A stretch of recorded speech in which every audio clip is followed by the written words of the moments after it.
இந்த புனித பலியானது நன்றி திருப்பலியாக இன்று தங்களது திருமண ஆண்டு விழாவை கொண்டாடும் நான்சி ஆண்டனி ஜவான் ரோரி வின்சென்ட் குடும்பத்தினர் நன்றி திருப்பலியாகவும், ஜெசி ரமேஷ் குடும்பத்தினர் நன்றி திருப்பலியாகவும், இயேசுவின் திரு இதயத்திற்கு மேரி மார்கரெட் குடும்பத்தினர் நன்றி திருப்பலியாகவும், இன்னும் தங்களுடைய கருத்துக்களுக்காக ஆனந்த் சகாயநாதன், மேலும் இறைவனில் மறித்த எல்லா ஆன்மாக்களுக்காகவும், மிக சிறப்பாக உத்தரிக்கஸ்தல ஆன்மாக்களுக்காகவும் இந்த புனித பலி ஒப்புக் கொடுக்கப்படுகின்றது. தந்தை மகன் தூய ஆவியாரின் பெயராலே நம் ஆண்டவராகிய இயேசு கிறிஸ்துவின் அருளும் கடவுளின் அன்பும் தூய ஆவியாரின் நட்புறவும் உங்கள் அனைவரோடும் இருப்பதாக.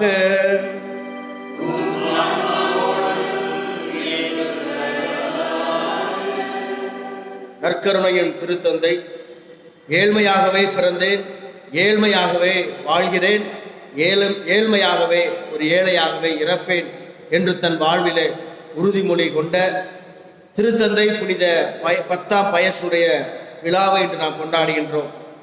நற்கருணை பக்திக்கு மிகச்சிறந்த ஒரு திருத்தந்தையாக, எடுத்துக்காட்டாக வாழ்ந்த திருத்தந்தையினுடைய இந்த விழா நாளிலே நாமும் நற்கருணை மீது அளவில்லா பக்தி கொண்டவும், அந்த நற்கருணை நமக்கு கற்பிக்கின்ற பிறரன்பு இந்த புண்ணியத்தை இந்த நாளிலே நமது வாழ்க்கையிலே செயல்படுத்தவும் அழைக்கப்படுகிறோம். எனவே இந்த புனித பலி வழியாக இறை அருளையும் நிறை ஆசிரியம் பெற நம்மிலே தலையாக இருக்கின்ற நம் குற்றங்கள், குறைகள், பாவங்கள், பலவீனங்களை எண்ணி மனவருந்துவோம், மன்னிப்பு கேட்போம்.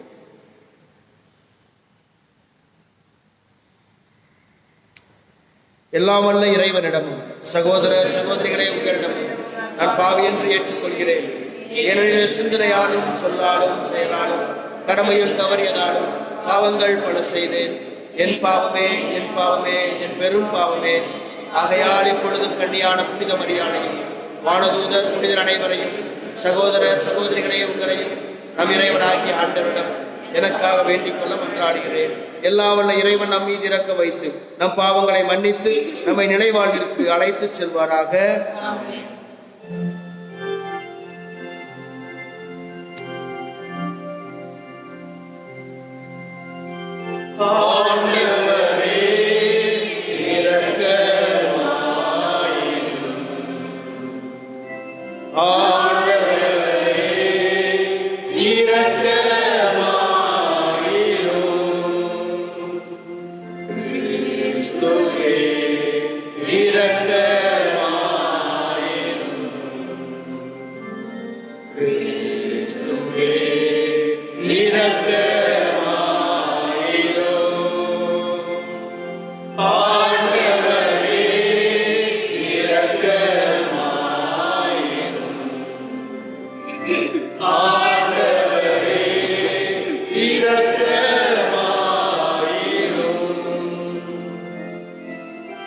மன்றாடுவோமாக.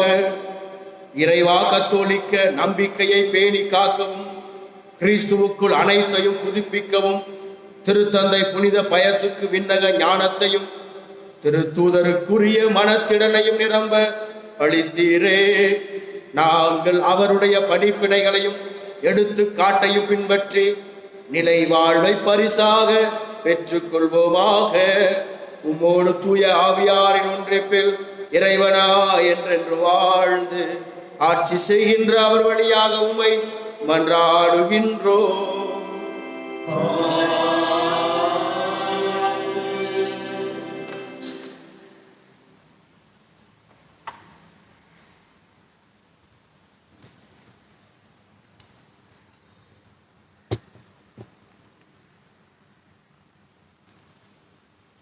உலர்ந்த எலும்புகளே, ஆண்டவரின் வாக்கை கேளுங்கள்.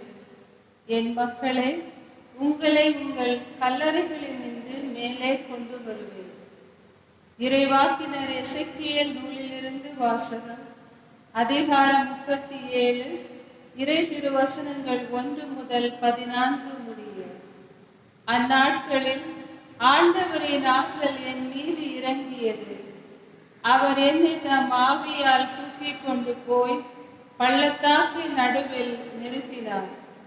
அங்கே எலும்புகள் மிகுதியாய் கிடந்தன. அவர் அவற்றை சுற்றி என்னை நடத்தி சென்றார். அங்கே பள்ளத்தாக்கின் அடியில் மிக பல எலும்புகள் கிடந்தன. அவை மிகவும் உலர்ந்தவையாய் இருந்தன.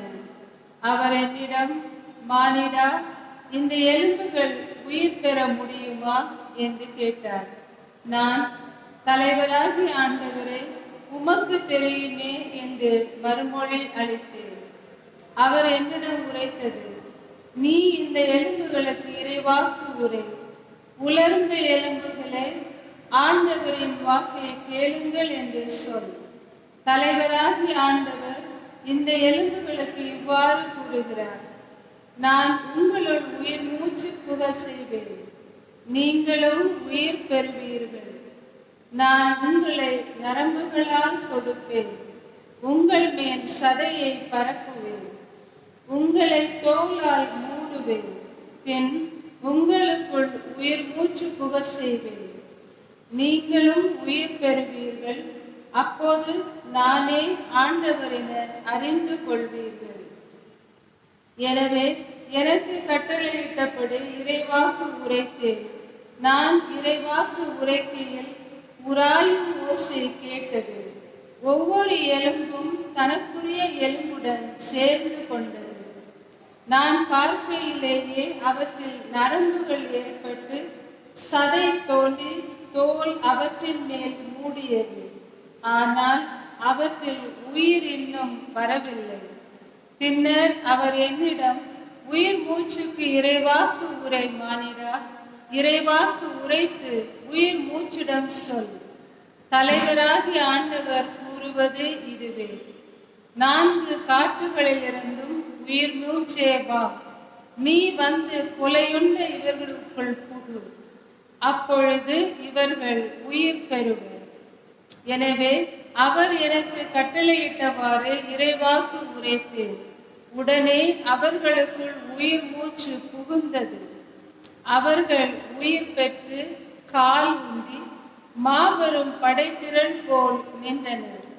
அவர் மேலும் என்னிடம் கூறியது, மானிடா, இந்த எலும்புகள் இஸ்ரேல் வீட்டார் அனைவரையும் குறிக்கும். அவர்களோ, எங்கள் எலும்புகள் உலர்ந்து போயின, எங்கள் நம்பிக்கை அற்று போய்விட்டது, நாங்கள் துண்டிக்கப்பட்டு விட்டோம் என சொல்கிறார்கள். எனவே இறைவாக்கு உரைத்து அவர்களிடம் சொல். தலைவராகிய ஆண்டவர் கூறுவது இதுவே, என் மக்களே, இதோ நான் உங்கள் கல்லறைகளை திறக்கப் போகிறேன். உங்களை உங்கள் கல்லறைகளிலிருந்து மேலே கொண்டு வருவேன். உங்களுக்கு இஸ்ரேல் நாட்டை திரும்ப கொடுப்பேன். அப்போது என் மக்களே, நான் உங்கள் கல்லறைகளை திறந்து உங்களை அவற்றிலிருந்து வெளிக்கொணர்கையில் நானே ஆண்டவர் என்பதை அறிந்து கொள்வீர்கள். என் ஆவியை உங்கள் மீது பொழிவேன், நீங்களும் உயிர் பெறுவீர்கள். நானும் உங்களை உங்கள் சொந்த நாட்டில் குடியமர்த்துவேன். ஆண்டவராகிய நான் உரைத்தேன், நானே இதை செய்தேன் என அப்போது அறிந்து கொள்வீர்கள் என்கிறார் தலைவராகிய ஆண்டவர். ஆண்டவர் வழங்கும் அருள் வாக்கு. பதிலுரை பாடல் பல்லவி. ஆண்டவருக்கு நன்றி செலுத்துங்கள், ஏனெனில் அவர் நல்லவர், என்றென்றும் உள்ளது அவரது பேரன்பு.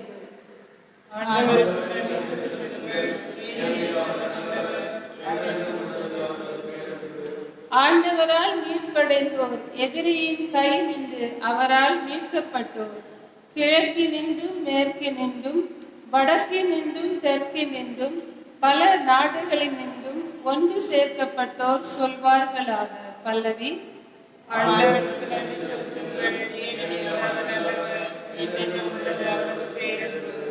பாலை நிலத்தில் பால் வெளியில் சிலர் அலைந்து தெரிந்தனர். குடியிருக்குமாறு ஒரு நகருக்கு செல்ல அவர்கள் வழி காணவில்லை. பசியுற்றனர், தாகமுற்றனர், மன சோர்வுற்று களைத்து போயினர். பல்லவி.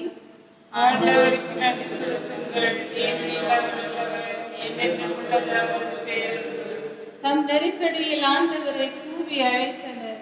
அவர்களுக்கு குற்ற துன்பங்களிலிருந்து அவர்களை அவர் விடுவித்தார். நேரிய பாதையில் அவர்களை வழி நடத்தினார். குடியிருக்கும் நகரை அவர்கள் அடையச் செய்தார். பல்லவி. ஆண்டவருக்கு நன்றி செலுத்துங்கள், ஏனெனில் அவர் நல்லவர், என்றென்றும் உள்ளது அவரது பேரன்பு. ஆண்டவரின் பேரன்பை முன்னிட்டு, மானிடர்களுக்காக அவர் செய்த வியத்தகு செயல்களை முன்னிட்டு அவர்கள் அவருக்கு நன்றி செலுத்துவார்களாக. ஏனெனில் தாகமுற்றோருக்கு அவர் நிறைவளித்தார், பசியுற்றோரை நன்மையால் நிரப்பினார். பல்லவி. ஆண்டவருக்கு நன்றி செலுத்துங்கள், ஏனெனில் அவர் நல்லவர், என்றென்றும் உள்ளது அவரது பேரன்பு.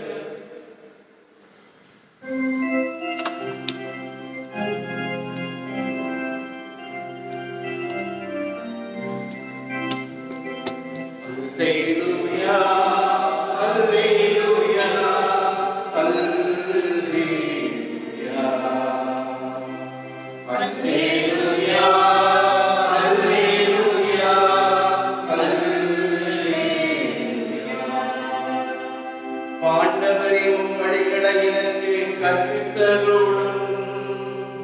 உமது நீதி உண்மை நெறியில் என்னை நடத்தி எனக்கு கற்பித்தருளும்.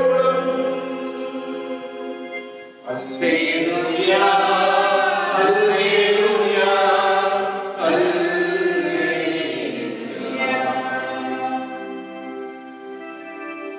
ஆண்டவர் உங்களோடு இருப்பாராக.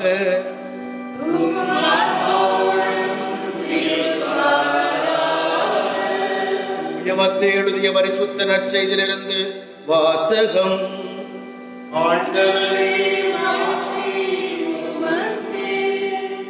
மத்தேயு நற்செய்தி அதிகாரம் 22 வாழ்தரும் இறை வார்த்தைகள் 34 தொடக்கம் 40 முடிய. அக்காலத்தில் இயேசு சதுசேயரை வாயடைக்க செய்தார் என்பதை கேள்விப்பட்ட பரிசேயர் ஒன்று கூடி அவரிடம் வந்தனர். அவர்களிடையே இருந்த திருச்சட்ட அறிஞர் ஒருவர் அவரை சோதிக்கும் நோக்குடன், போதகரே, திருச்சட்ட நூலில் தலை சிறந்த கட்டளை எது என்று கேட்டார். அவர், உன் முழு இதயத்தோடும் முழு உள்ளத்தோடும் முழு மனதோடும் உன் ஆண்டவராகிய கடவுளிடம் அன்பு செலுத்து, இதுவே தலை சிறந்த முதன்மையான கட்டளை. உன்மீது நீ அன்பு கூறுவது போல உனக்கு அடுத்திருப்பவர் மீதும் அன்பு கூறுவாயாக என்பது இதற்கு இணையான இரண்டாவது கட்டளை.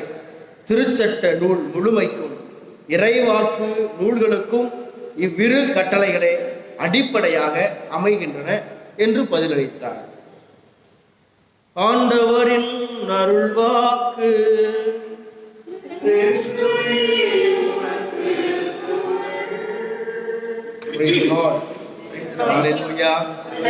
இயேசுவுக்கே புகழ், இயேசுவுக்கே நன்றி, இயேசுவுக்கே மகிமை, மரியே வாழ்க.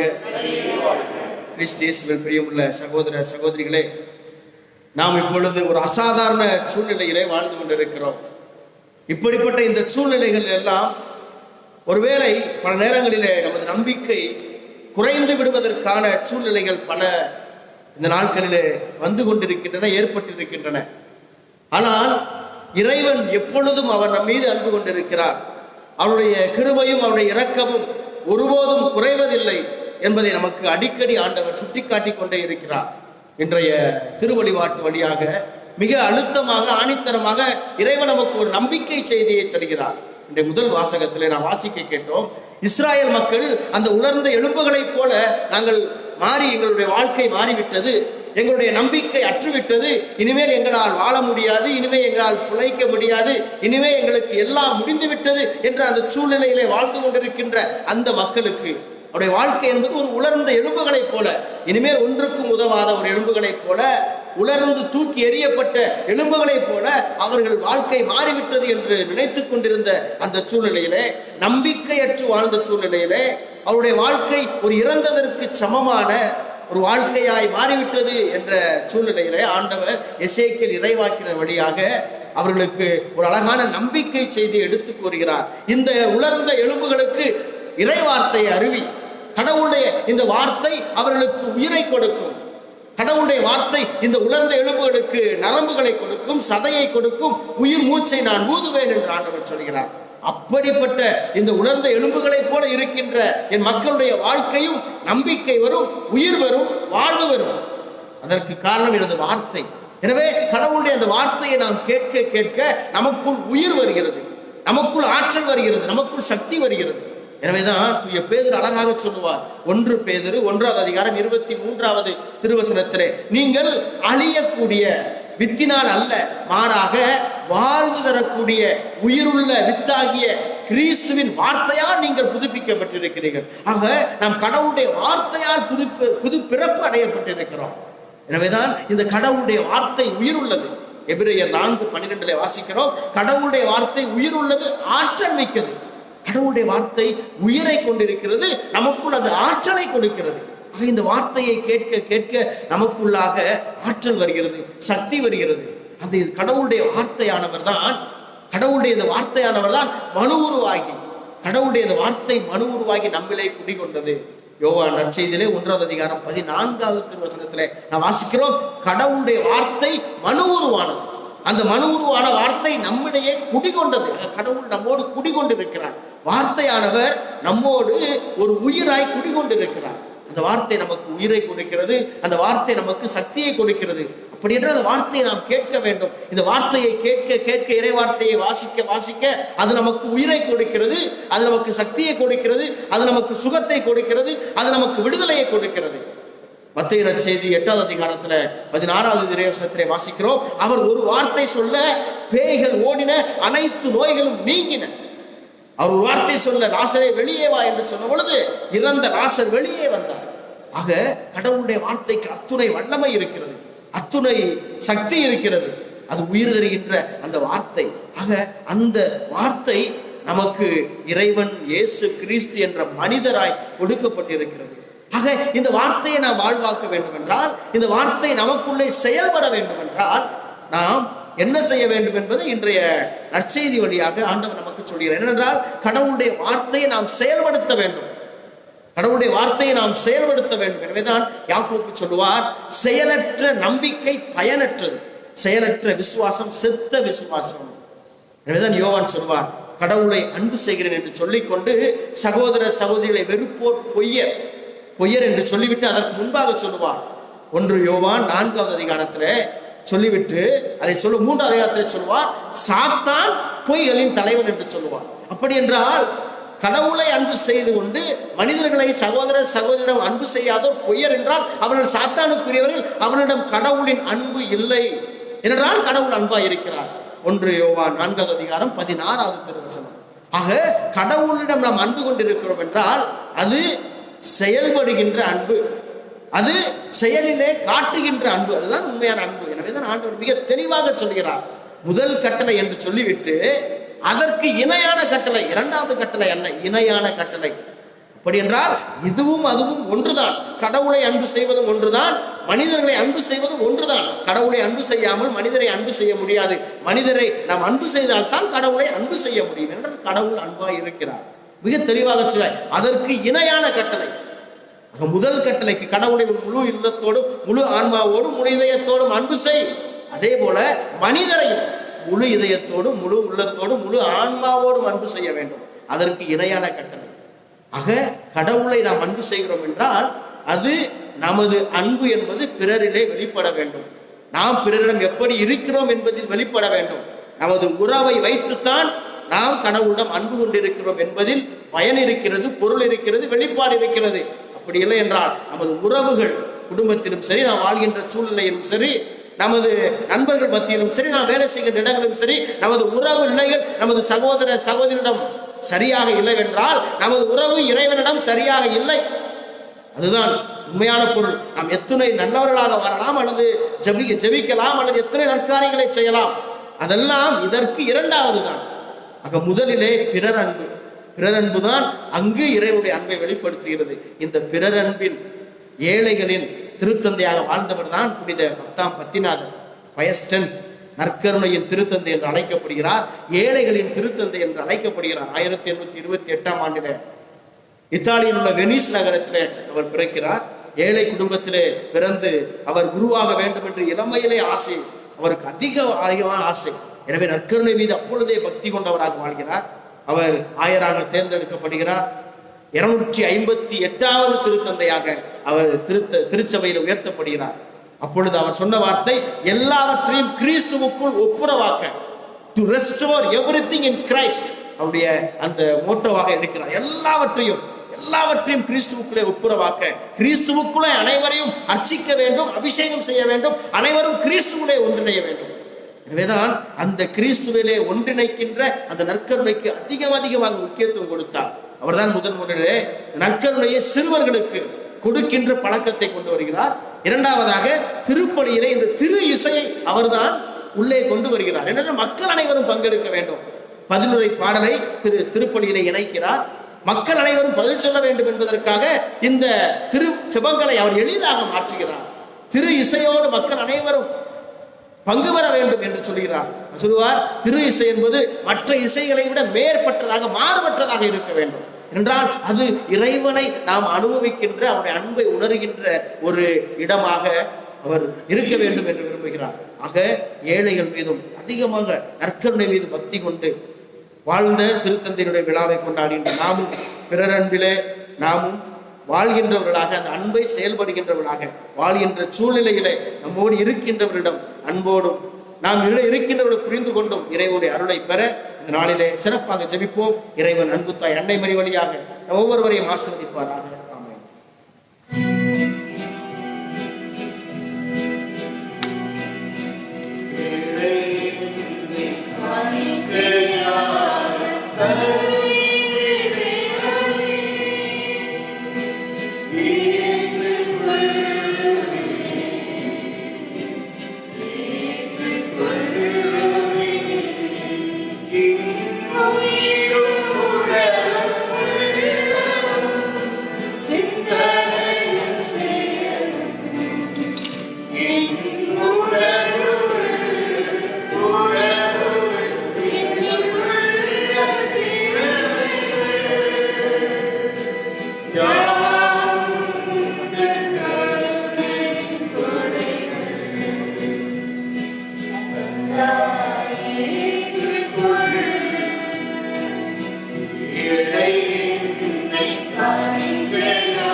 சகோதர சகோதரி, என்னுடையது உங்களுடையமான புனித பலி எல்லா வல்ல இறைவனுக்கு ஏற்றதாகும்படி மன்றாடுங்கள்.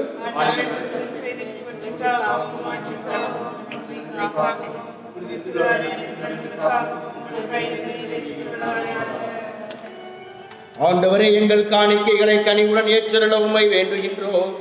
திருத்தந்தை புனித பயசின் அறிவுரைகளை பின்பற்றி இத்தூய மறை நிகழ்வை நேரிய வணக்கத்துடன் ஒப்புக் கொடுக்கவும், அதை பற்றி இறுதியுடன் உட்கொள்ளவும் எங்களுக்கு அருள்வீராக. எங்கள் ஆண்டவராகிய கிறிஸ்து வழியாக உம்மை மன்றாடுகின்றோம். ஆண்டவர் உங்களோடு இருப்பாராக.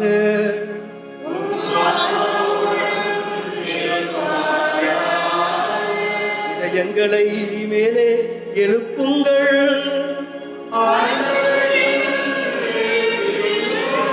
நம் இறைவனாகிய ஆண்டவருக்கு நன்றி கூறுவோம்.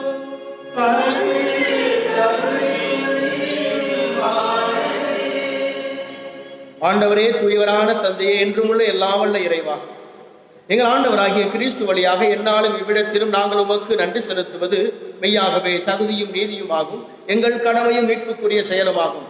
ஏனெனில் புனித 10ஆம் பத்திநாதருடைய விழாவில் உமது திரு அவை மகிழ்ந்திருக்க செய்கின்றீர். அவருடைய இறைப்பற்றுமிக்க வாழ்க்கை நெறியின் எடுத்துக்காட்டால் அதற்கு வலுவூட்டுகின்றீர். அவருடைய படிப்பினையால் பயிற்றுவிக்கின்றீர். அவருடைய மன்றாட்டால் பாதுகாத்து வருகின்றீர். ஆகவே வானதூதர் அணிகளோடும் புனிதரின் பெரும் திரளோடும் நாங்கள் சேர்ந்து உமக்கு புகழ்ச்சி பணி செய்து முடிவின்றி சொல்வதாவது: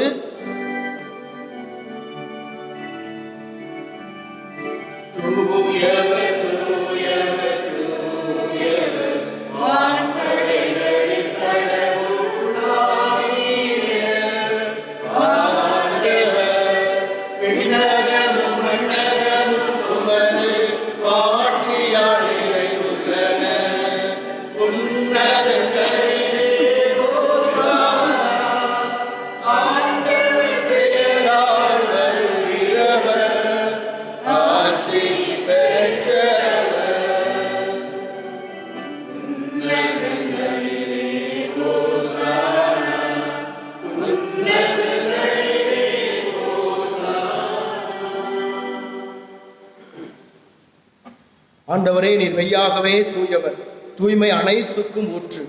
ஆகவே உம்முடைய ஆவியை பொழிந்து இக்காணிக்கைகளை தூய்மைப்படுத்த உம்மை வேண்டுகிறோம். இவ்வாறு எங்கள் ஆண்டவர் இயேசு கிறிஸ்துவின் உடலும் இரத்தமுமாக எங்களுக்கு இவை மாறுவனவாக. அவர் பாடுபட உளம் கனிந்து தம்மை கையளித்த போது அப்பத்தை எடுத்து நன்றி செலுத்தி அதை பிட்டு தம் சீடர்களுக்கு அளித்து கூறியதாவது: அனைவரும் இதிலிருந்து பெற்று உண்ணுங்கள், ஏனெனில் இது உங்களுக்காக கையளிக்கப்படும் என் உடல்.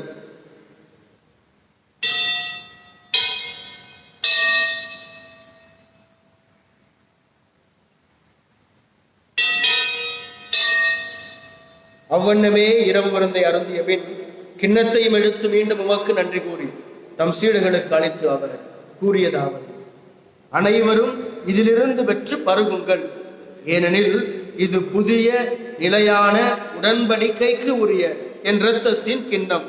இது பாவ மன்னிப்புக்கென்று உங்களுக்காகவும் பலருக்காகவும் சிந்தப்படும். இதை என் நினைவாக செய்யுங்கள்.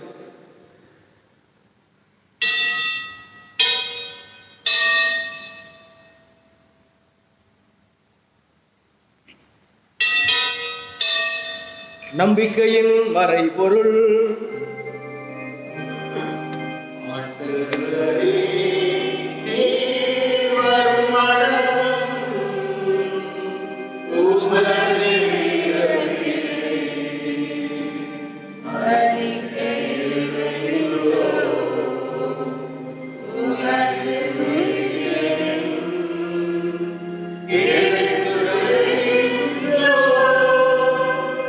ஆகவே ஆண்டவரே, நாங்கள் கிறிஸ்துவின் இறப்பினையும் உயிர்ப்பினையும் நினைவு கூர்ந்து வாழ்வுதரும் அப்பத்தையும் மீட்பளிக்கும் கிண்ணத்தையும் ஒப்புக் கொடுக்கின்றோம்.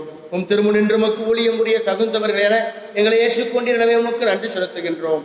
மேலும் கிறிஸ்துவின் உடலிலும் இரத்தத்திலும் பங்கு கொள்ளும் எங்களை தூய ஆவியார் ஒன்று சேர்க்க வேண்டுமென உமை தாழ்மையுடன் மன்றாடுகின்றோம். ஆண்டவரே, எங்கும் பரவிருக்கும் ஒரு திருவாவை நினைவு கூர்ந்தருளும். எங்கள் திருத்தந்தை பிரான்சிஸ், எங்கள் ஆயர் பீட்டர், எல்லா திருவிழாகிய அனைவரோடும் ஒரு திருவாவை அன்பின் நிறைவு பெற சென்றருளும். மேலும் உயிர்த்தெழும் இது நோக்குடன் கொள்ளும் எங்கள் சகோதர சகோதரிகளையும் இறந்தோர் அனைவரையும் இரக்கத்துடன் நினைவு கூர்ந்து உமது திருமுகாவலில் ஏற்றலும். எங்கள் அனைவர் மீதும் இரக்கமாயிரும். கடவுளின் கண்ணி தாயான் புனித மரியா, அவருடைய கணவரான் புனித யோசேப், புனித திருத்தூதர்கள், இவ்வுலகில் உமக்கு உகந்தவர்களாய் இருந்தோராகிய புனிதர் அனைவரோடும் நாங்கள் நிலை வாழ்வில் பங்கு கொள்ளும் தகுதி பெற்று உம் திருமகன் கிறிஸ்து வழியாக உம்மை புகழ்ந்தேத்து வரும் அருளுமாய் மன்றாடுகின்றோம்.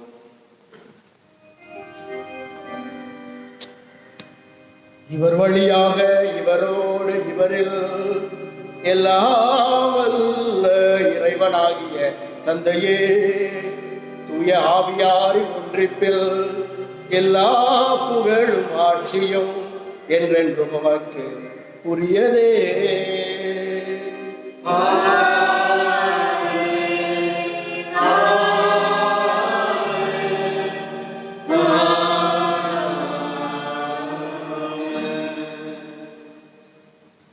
மீட்பரின் கட்டளையால் கற்பிக்கப்பட்டு இறைவனிப்பினையால் பயிற்சி பெற்ற நாம் துணிந்து சொல்வோம்.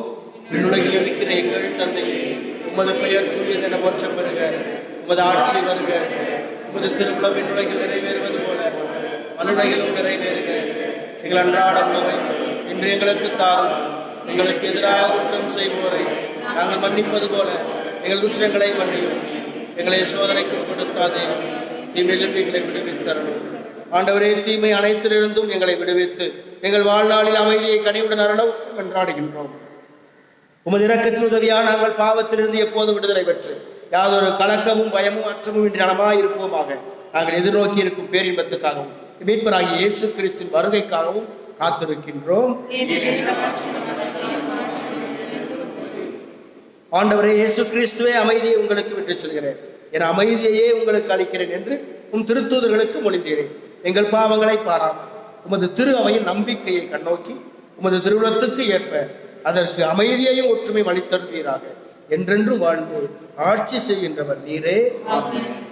ஆண்டவருடைய அமைதி உங்களோடு என்றும் இருப்பதாக.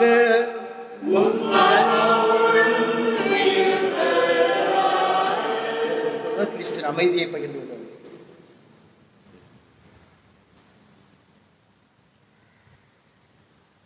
உலகின் பாவங்களை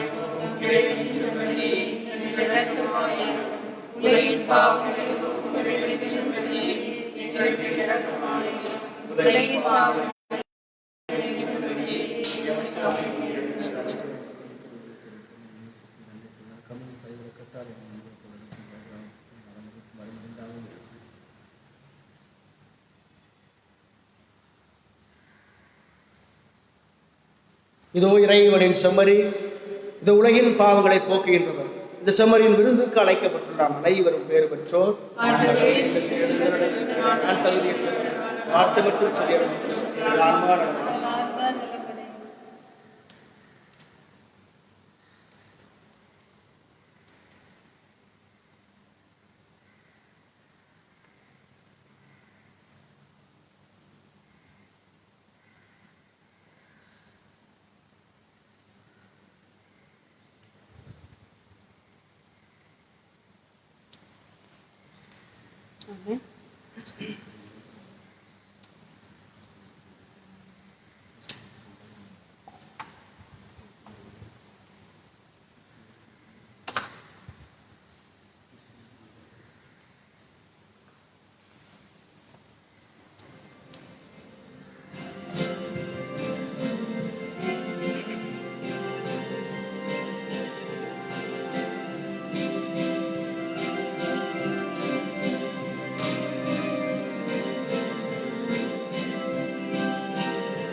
நன்றி கூறி மன்றாடுவோமாக. ஆண்டவரே எங்கள் இறைவா, திருத்தந்தை புனித பயசின் நினைவை கொண்டாடும் நாங்கள் உம்மை வேண்டுகின்றோம். இந்த விண்ணக விருந்தின் ஆற்றலால் நம்பிக்கையில் நிலைத்து நிற்கவும் அவருடைய அன்பில் ஒன்றித்து வாழவும் அருள் புரிவீராக. எங்கள் ஆண்டவராகிய கிறிஸ்து வழியாக உம்மை மன்றாடுகின்றோம். கொரோனா தொற்று நோய் நெருக்கடியில் அன்னை மரியாவின் பாதுகாப்பிற்காக திருத்தந்தையின் ஜெபம். ஓ அன்னை மரியே, நீர் எப்போதும் எங்களது மீட்பின் மற்றும் நம்பிக்கையின் பாதையில் ஒளியாக திகழ்கிறேன். சிலுவையில் இயேசுவின் வேதனையில் பங்கெடுத்து உமது விசுவாசத்தை உறுதியாக காத்தருடைய நோயாளிகளின் ஆரோக்கியமே நாங்கள் எங்களை ஒப்புக் கொடுக்கின்றோம். மக்கள் அனைவரின் மீட்பு எங்களுக்கு என்ன தேவை என்பதை நீர் அறிந்து வழங்குவீர் என்பதில் நாங்கள் உறுதியாக உள்ளோம். ஆகவே கலிலேயாவின் கானாவை போல இந்த சோதனை காலத்திற்கு பின் நாங்கள் எங்கள் மகிழ்ச்சிக்கும் கொண்டாட்டத்திற்கும் மீண்டும் திரும்புவோம் என நம்புகிறோம். எங்கள் துன்பங்களை ஏற்றுக்கொண்டு எங்கள் துக்கங்களை சுமந்தது எங்களை வழிநடத்த சிலுவை வழியாக உயிர்த்தெழுதலின் மகிழ்ச்சிக்கு எங்களை இட்டுச் சென்ற இயேசு சொன்னபடி தந்தையின் திருவுளத்திற்கு இறங்க இறையன்பின் தாயே எங்களுக்கு உதவி எறணும். ஆமென். தூய இறைவனின் தாயே, உமது பாதுகாப்பின் கீழ் நாங்கள் அடைக்கலம் நாடுகிறோம். மாட்சிக்குரிய ஆசி பெற்ற கண்ணியே, சோதனைக்குட்பட்டிருக்கும் எங்களது வேண்டுகோள்களை நிராகரியாமல் எங்களை ஒவ்வொரு ஆபத்திலிருந்தும் விடுவித்தரணும். அதிதூதரான புனித மிக்கேலை நோக்கி ஜெபம். அதிதூதரான புனித மிக்கேலே, எங்கள் போராட்டத்தில் எங்களை காத்தரணும். பசாசின் வஞ்சக சூழ்ச்சிகளில் எங்கள் துணையாயிரும். தாழ்மையான எங்கள் மன்றாட்டை கேட்டு இறைவன் பசாசை கண்டிப்பாராக. நீரும் விண்ணகப்படையின் தலைவரை, மக்களை கெடுக்க உலகில் சுற்றித் திரியும் பேயையும் மற்ற கெட்ட அருள்விகளையும் இறைவலிமையா நரகத்தில் தள்ளுவீராக. ஆமென். அருள் நிறைந்த மரியே வாழ்க, ஆண்டவர் உம்முடனே, பெண்களுக்குள் ஆசிரிக்கப்பட்டவள் நீரே, உம்முடைய திருவயிற்றின் கனியாகிய இயேசுவும் ஆசிரிக்கப்பட்டவரே.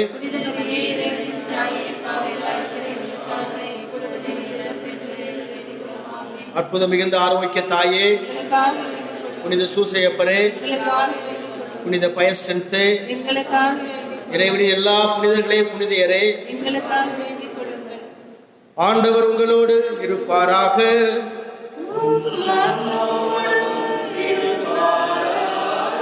எல்லா வல்ல இறைவன் தந்தை, மகன், தூய ஆவியாரின் ஆசி உங்கள் மீது என்றென்றும் தங்கி உங்களை நிறைவாய் ஆசீர்வதித்து வழி நடத்துவதாக. இறையன்பிலும் பிறரன்பிலும் வாழ அன்னையின் ஆசீரோடு சென்று வாழுங்கள். திருப்பலியிடம் வாழ்வில் தொடரட்டும்.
It's a big deal.